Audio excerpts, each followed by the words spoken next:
다윗은 아들 압살롬의 반역으로 인해서 이제 수도 예루살렘을 내어주고 쫓겨 도망가는 그런 힘든 광야 생활을 하게 됩니다. 더 이상 밑으로 떨어질래야 떨어질 수 없는, 더 이상 잃을 것도 없는 그런 절박한 상황이었지만 다윗은 그런 상황 속에서도 하나님 앞에 예배를 드렸습니다. 다윗의 그 절박한 예배가 하늘의 문을 열었고 아무도 믿지 않았던 다윗의 기적 같은 재기가 이제부터 시작이 됩니다. 여러분의 인생에 있어서 완전히 허물어진 상태일 때, 도대체 이제는 소망이 없다고 생각할 때 그때 여러분 예배하십시오. 기적은 그때부터 일어날 것입니다.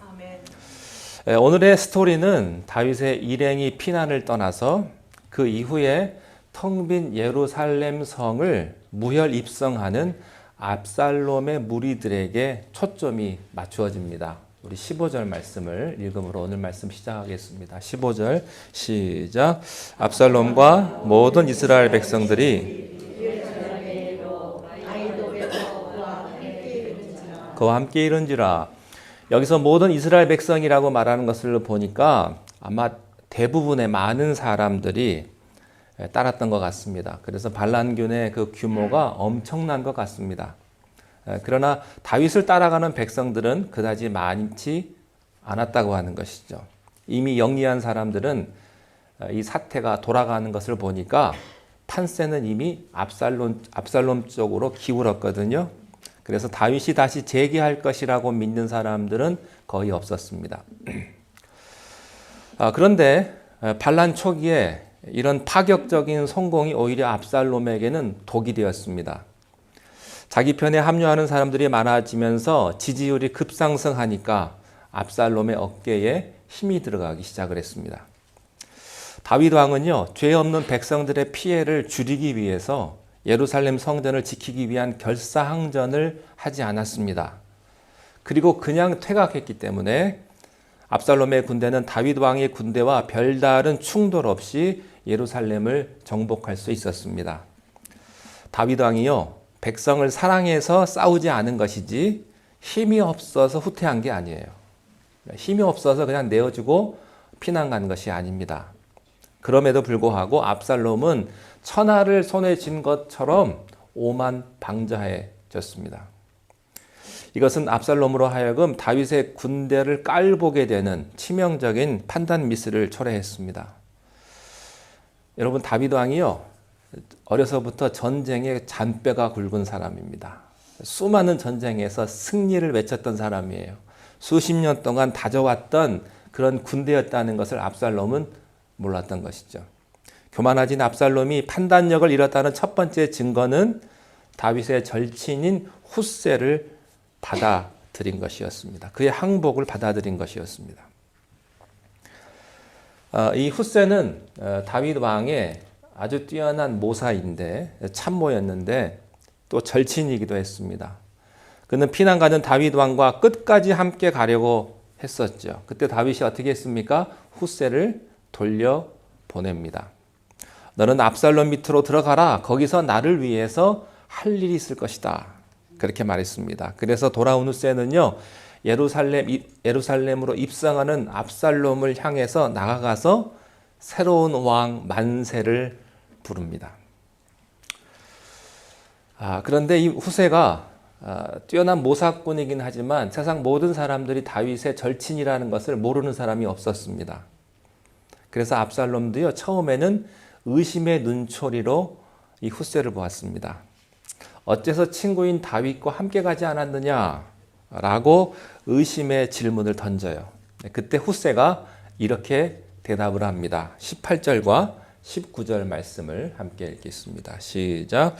훗세가 압살롬에게 이르되 그렇지 아니하니이다. 내가 여호와와 이 백성 모든 이스라엘의 택한 자에게 속하여 그와 함께 있을 것이니이다. 또 내가 이제 누구를 섬기리이까? 그의 아들이 아니니까 내가 전에 왕의 아버지를 섬긴 것 같이 왕을 섬기리이다 하니라. 훗셀의 말의 포인트는요, 간단합니다. 다윗이 아직 살아있기는 하지만 이미 대세는 당신에게로 기울지 않았느냐. 그래서 아버지 다윗을 섬겼듯이 내가 다윗처럼 당신을 섬기기로 했다. 압살롬이 듣고 싶은 얘기를 해준 거예요. 사실 압살롬은요, 비록 반역에 성공하긴 했지만 내심 불안했습니다. 왜냐하면 아버지 다윗의 존재감이 너무나 컸기 때문이에요. 그렇기 때문에 이제 자기 백성을 잘 다스리기 위해서는 명분, 이 정통성이라는 것이 필요했습니다. 내가 진짜 왕이라고 하는 것. 이 전통성은 어디서 오냐면요, 아버지를 섬겼던 신하들이 얼마나 자기에게 넘어오는가가 결정을 해주는 것이었거든요. 우리나라도 조선시대 때 이성계가 위화도 회건해가지고 돌아올 때 그때 그의 아들 이방원이 정봉주에게 찾아가죠. 충신이었던 정봉주에 찾아가가지고 이런 들었다하리 저런 들었다하리 하여가를 보내지 않습니까? 그때 충신이었던 정봉주가 어떻게 합니까? 이 몸이 죽어지고 일백번 고쳐지고 백골이 진토되어 넋이라도 있고 없고 임향한 일편단심이야 가실 줄 있으랴. 단심가를 부르죠. 그게 왜 그러냐면은 그 충신이 얼만큼 다음 왕에게 넘어오는가가 그 정통성을 말해주기 때문에 그런 것입니다. 다윗이 의지하던 아히도벨이 이미 압살롬의 참모가 되었는데 이제 다윗의 절친인 후세까지 자기 편으로 귀순하면서 이런 말을 해주니까 압살롬이 아주 체면이 세워진 것입니다. 그래서 기분이 좋아진 압살롬은 더 이상 의심하지 않고 받아들이게 됩니다. 또 압살롬이 지금 예루살렘을 너무나 쉽게 점령을 하니까 아주 교만해진 거예요. 아, 이제 됐구나. 그의 판단력이 흐려진 것입니다. 후세라는 사람은요, 지금 압살롬이 지배하는 장소에 있었지만 진짜 왕인 다윗에게 충성하는 사람이었습니다. 그리고 그 다윗을 위해서 무엇을 해야 하는지를 알고 있었던 거예요. 여러분, 우리들은요, 이 세상 가운데 살아요. 사탄 마귀가 점령하고 있는 이 땅에 살지만 우리는 마귀에게 충성하는 것이 아니라 하나님의 영원한 백성입니다. 네. 우리는 이 세상의 가치관을 따르지 않는 사람들이에요. 하나님이 주시는 말씀과 하나님의 주시는 그 생각을 따르는 사람들이라고 하는 것이죠. 이제 후세의 귀순을, 후세의 투항을 받아들인 압살롬이 의기양양해졌습니다. 그래서 아버지가 거닐던 곳도 거닐어보고 아버지가 앉았던 의자에도 앉아봤을 것입니다. 아버지의 침실에 가서 그 침실에도 누워봤을 것입니다. 이제 내가 왕이다. 이제 무엇을 해야 되나? 그래서 아히도벨에게 조언을 구합니다. 그런데 이 아히도벨이 가장 먼저 시킨 일이 있는데 이게 아주 무서운 일을 시키게 됩니다. 20절과 21절을 함께 읽겠습니다. 시작.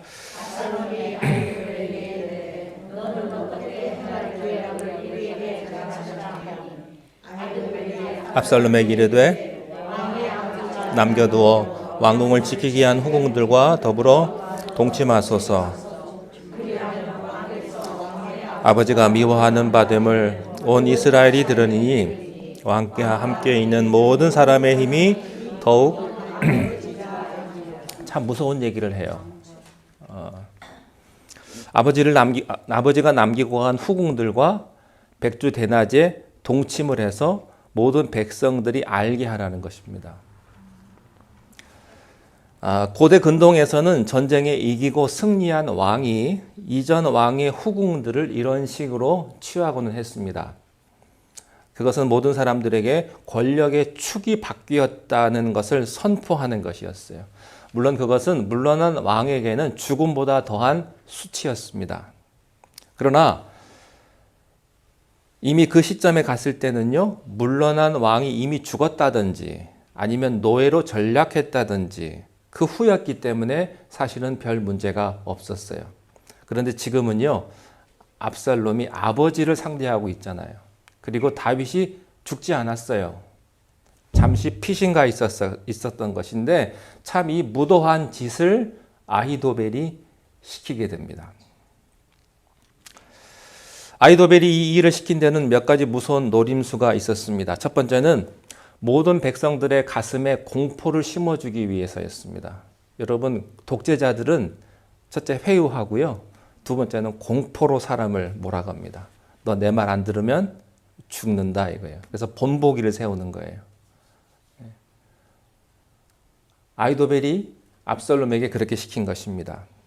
이런 일까지 서슴지 않는다면 못할 일이 없다 하는 거죠. 젊은 왕이라고 우습게 보지 말아라.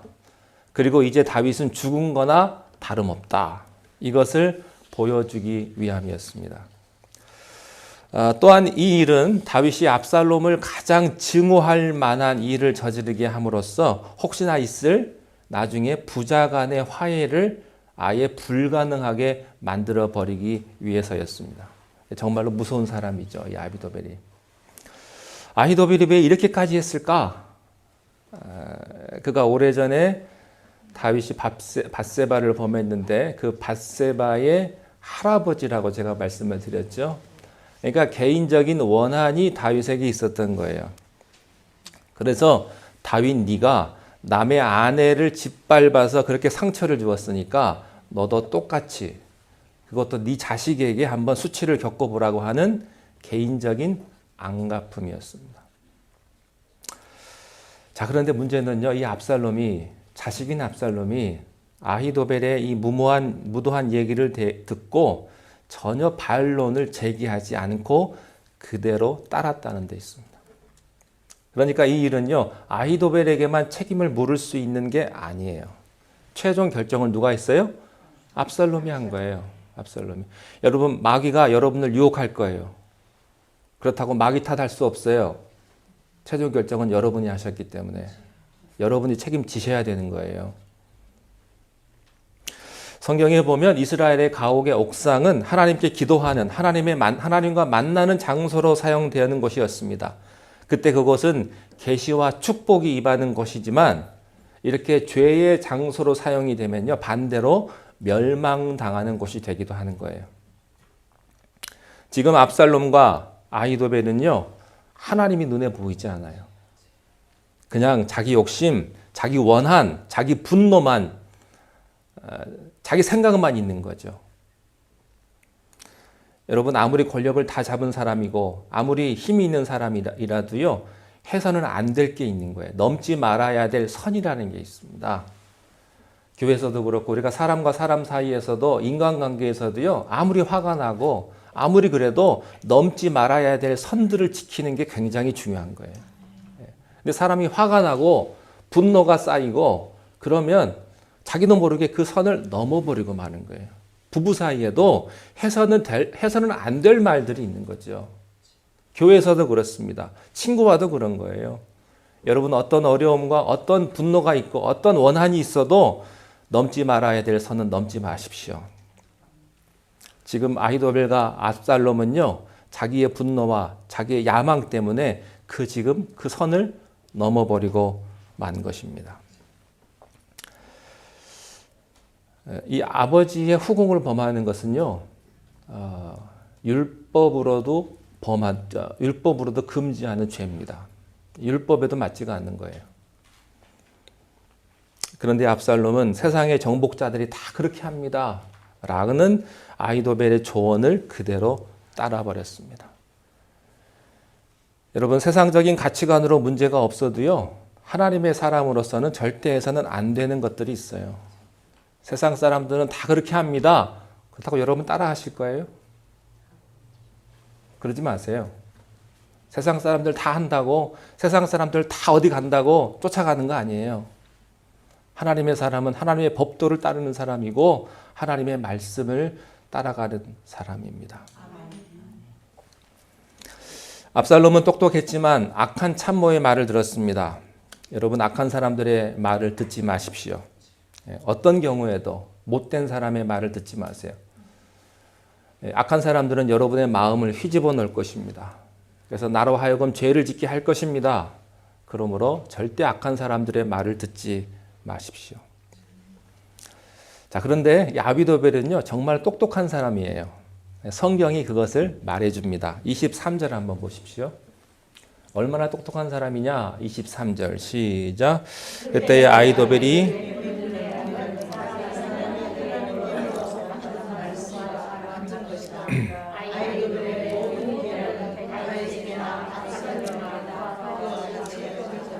그러니까 이 아이도벨의 계략은 마치 하나님이 주시는 계략과 마치 인간계가 아니고 천상계의 계략을 짜는 사람이 아이도벨이었다라는 것을 지금 성경이 말해주는 것입니다. 실력 하나만큼은 끝내줬다. 제갈공명 수준이었다라고 하는 것입니다. 그런데요, 이 순간만큼은 그 좋은 머리를 악한 데 썼어요. 그게 문제였습니다. 결국 그 좋은 머리가 남도 죽이고 자기도 죽이게 되는 그런 결과를 낳게 되죠. 왜 그랬습니까? 그 잘난 머리를 나쁜 데 썼기 때문에. 대개 보면요, 똑똑한 사람들이 죄를 더 많이 지어요. 많이 배운 사람들이요, 더 죄를 교활하게 안 지은 척하면서 죄를 짓습니다. 여러분, 사기는요, 똑똑한 사람들이 사기쳐요. 똑똑한 사람들 조심하십시오. 예. 인간적으로 똑똑한 거 좀 편하고 그럴 수 있을지 모르겠습니다만 위험한 분들입니다. 똑똑한 사람들은요, 그걸 나쁜 데 써요. 좋은 데 쓰면 좋은데 동기가 선하지 않아요. 그래서 남도 죽이고 결국 자기도 죽는 그런 결과를 맺죠. 잠언 말씀을 한번 보시죠. 잠언 3장 5절부터 7절 말씀까지 우리 한번 읽어보겠습니다. 시작. 너는 마음을 다하여 여호와를 신뢰하고 내 명철을 의지하지 말라. 너는 범사의 그를 인정하라. 그리하면 내 길을 지도하시리라. 스스로 지혜롭게 여기지 말지어다. 여호와를 경외하며 악을 떠나지 말라. 여러분, 마음을 다하고 여호와를 의지하라. 내 명철을 의지하지 말라 하는 거예요. 스스로 지혜롭게 여기지 말라. 여호와를 경외하며 악을 떠나라. 이렇게 말씀을 하십니다. 아이도벨의 문제는 실력이 없는 것이 아니라 악을 떠나지 않는 게 문제였습니다. 자, 이제 압살롬이 예루살렘 성에서 이렇게 잔인무도한 일을 저지르고 있었을 때 광야의 다윗은 무엇을 하고 있었을까? 하나님께 예배하고 기도하고 있었습니다. 그것이 시편 4편입니다. 우리 시편 4편 1절 말씀을 함께 읽겠습니다. 시작. 내 의의 하나님이여, 내가 부를 때 응답하소서. 곤란 중에 나를 붙게 하였사오니 내게 은혜를 베푸사 나의 기도를 들으소서. 지금 그 상황 속에서 다윗은 하나님 앞에 예배하고 기도하고 있습니다. 이 1절의 말씀은 조금 더 정확하게 번역을 하면 내 의로움을 판단하시는 하나님이요, 그런 뜻이에요. 압살롬의 반역 세력들은 똑똑하고 치밀해가지고 수년 동안 민심을 잡았습니다. 그리고 민심에 집중을 했습니다. 그러나 다윗은 하나님의 마음이 어떤 것인가에 집중했습니다. 다윗은요, 잘못하면 언제나 하나님 앞에서 회개했습니다. 그래서 불선한 세력들이 퍼뜨리는 거짓 루머 때문에 다윗이 일부러 변명하거나 일일이 변명하거나 흔들리지 않았다는 것입니다. 내게 은혜를 베푸사 나의 기도를 들으소서. 다윗에게는요, 이 하나님에게 대한 믿음이 있어요. 왜냐하면 과거에 응답 받아본 경험이 있기 때문에 이 믿음이 기도의 힘을 더하는 것입니다. 여러분, 지금 어떤 고난 속에 있다 할지라도 과거에 살리셨던 하나님의 은혜가 지금도 살리실 거라는 그런 믿음을 가지고 하나님 앞에 기도할 수 있기를 바랍니다. 아멘. 압살롬은요, 아이도벨에게 가르쳐 달라고 했고 다윗은 하나님에게 은혜를 구했습니다. 이게 딱 대조가 되는 거예요. 지금 압살롬도 다윗도 누구 말을 듣느냐에 따라서 운명이 바뀔 수가 있는데 이 중요한 순간에 압살롬은 아이도벨에게 자문을 구했고 다윗은 하나님 앞에 기도했어요. 여러분, 이것이 그들의 운명을 바꿔버립니다. 여러분의 인생의 기로에서 중요한 결정을 할 때 누구의 의견을 들으십니까? 친구? 남편? 아내? 아들, 딸? 아니면 유튜브, 유선생? 여러분이 정말로 중요한 기로에 섰을 때 누구를 바라봐야 되느냐? 하나님을 바라보셔야 합니다. 하나님 바라보세요. 압살롬은 모든 것을 가졌지만 하나님이 없고요. 다윗은 모든 것을 잃었지만 하나님이 있어요. 그게 차이점이에요. 아무리 인간이 똑똑하고 잘나고 그래도요. 하나님이 없으면 다 무너집니다.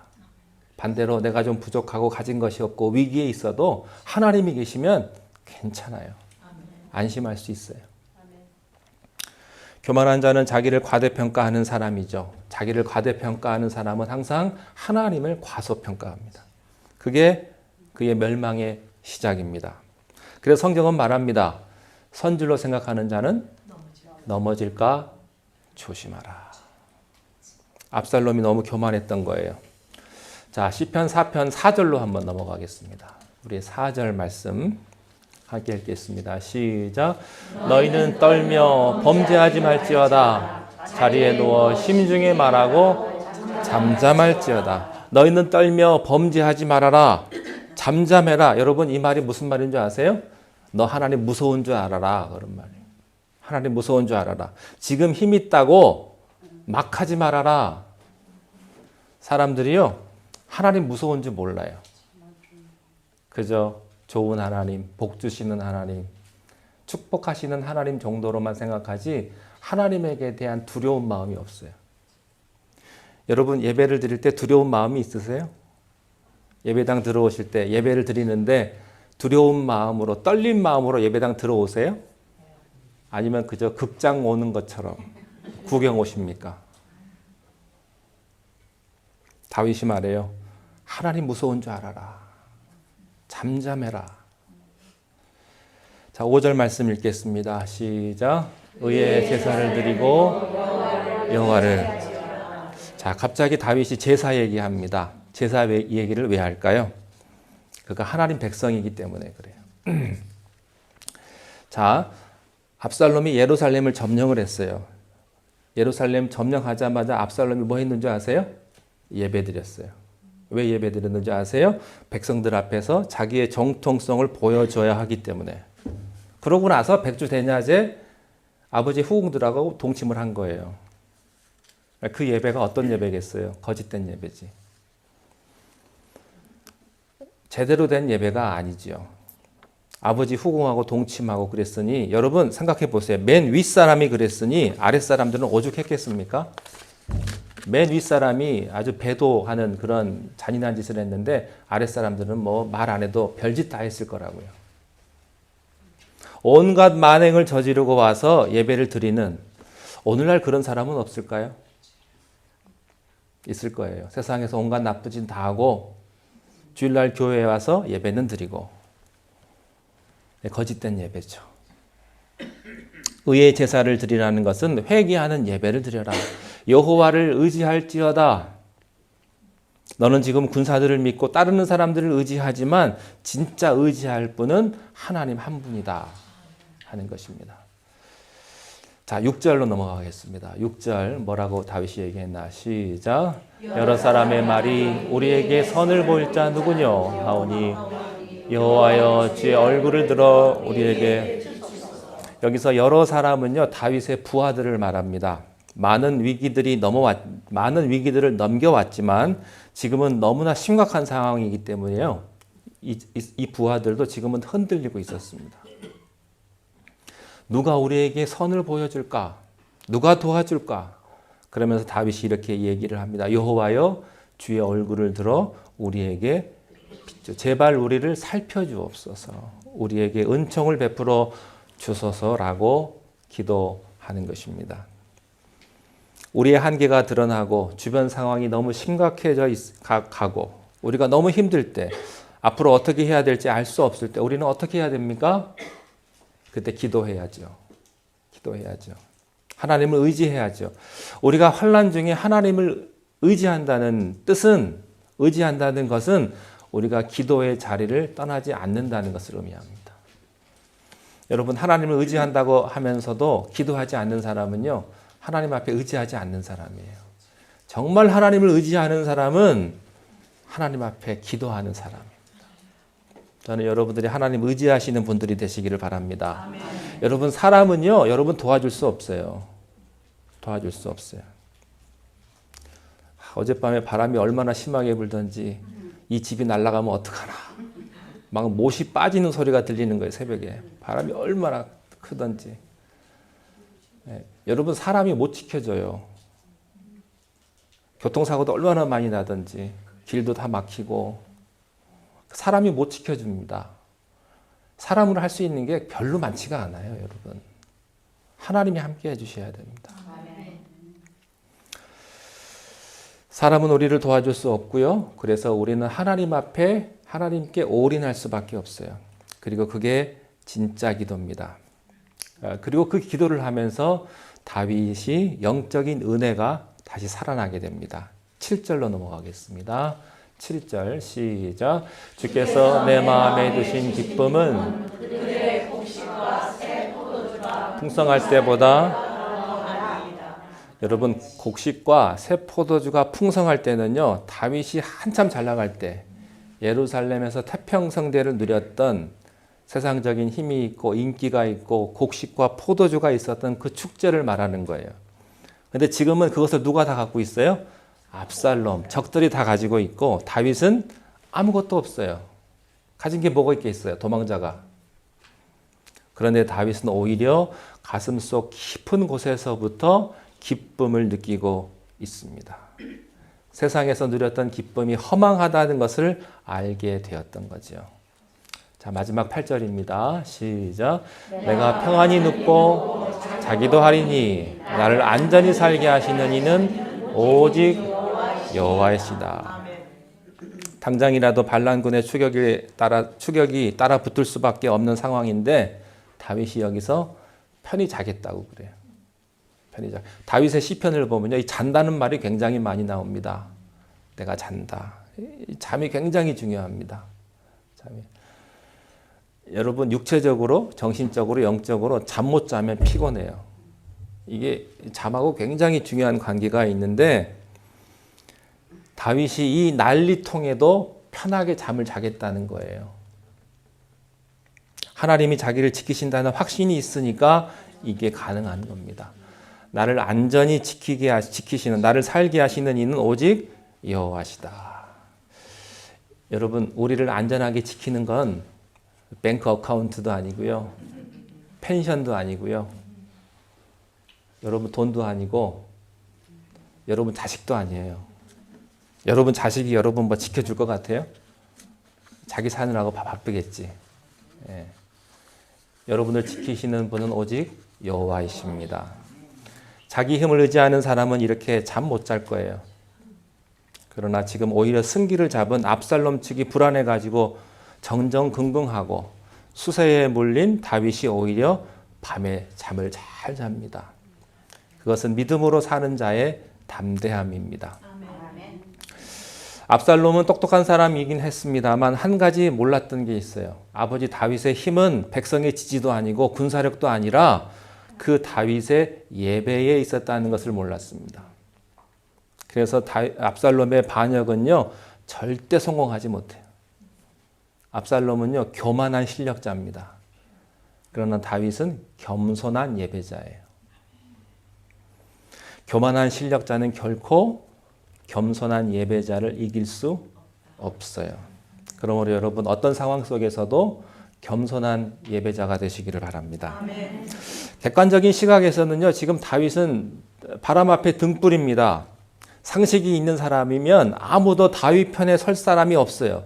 보세요. 예루살렘 뺏겼죠. 12지파 가운데 10지파가 압살롬에게 붙었죠. 지금은 반란군에 쫓겨가지고 언제 죽을지 모르는 그런 상황이죠. 바로 코앞까지 쫓아온 거예요. 지금 왕권 회복이 문제가 아니라 목숨이 위태한 상황입니다. 그런데 다윗이요, 이런 상황 속에서도 패닉하지 않아요. 패닉하지 않아요. 여러분, 다윗과 같은 이런 상황에 있더라도 패닉하지 마세요. 패닉하지 마세요. 어떤 상황 속에서도 하나님 앞에 예배하는 사람의 자신감입니다. 이 시편 4편은 불안과 초조함과 벌벌 떨면서 추스리는 것이 아니라 다윗은 기쁨과 평안으로 결말을 맺어요. 여러분 이게 놀랍지 않습니까? 이것만 보면요, 다윗이 다 이긴 것 같아요. 이 상황을 어떻게 헤쳐나갈지 다윗도 모르고 주변 사람 아무도 몰라요. 그러나 하나님께서 어떻게 해서든 살리실 거라고 하는 믿음이 있어요. 여러분의 인생이 사면초가에 몰렸다고 해도 하나님이 어떻게든 살리실 거라고 하는 믿음을 가지십시오. 어떻게 살리실 건가? 그건 우리도 몰라요. 그건 우리의 소관이 아니에요. 그건 하나님이 하실 거예요. 내가 알지 못하던 크고 놀라운 비밀을 우리들에게 보여주실 것입니다. 확실한 거 한 가지가 있어요. 그것은 하나님은 결코 겸손한 예배자를 버리지 아니하신다. 그는 우리로 하여금 선한 능력을 갖게 하시고 승리하게 하신다. 이런 겸손한 예배자가 여러분이 다 되시기를 주님의 이름으로 축원합니다. 기도하겠습니다. 우리가 세상에 어떤 어려움과 어떤 고난과 죽음 앞에 있을지라도 우리가 담대히 세상을 이기게 하시고 하나님 앞에 겸손히 예배하는 참된 믿음의 사람들이 다 되게 하여 주시옵소서. 예수님의 이름으로 기도하옵나이다. 아멘.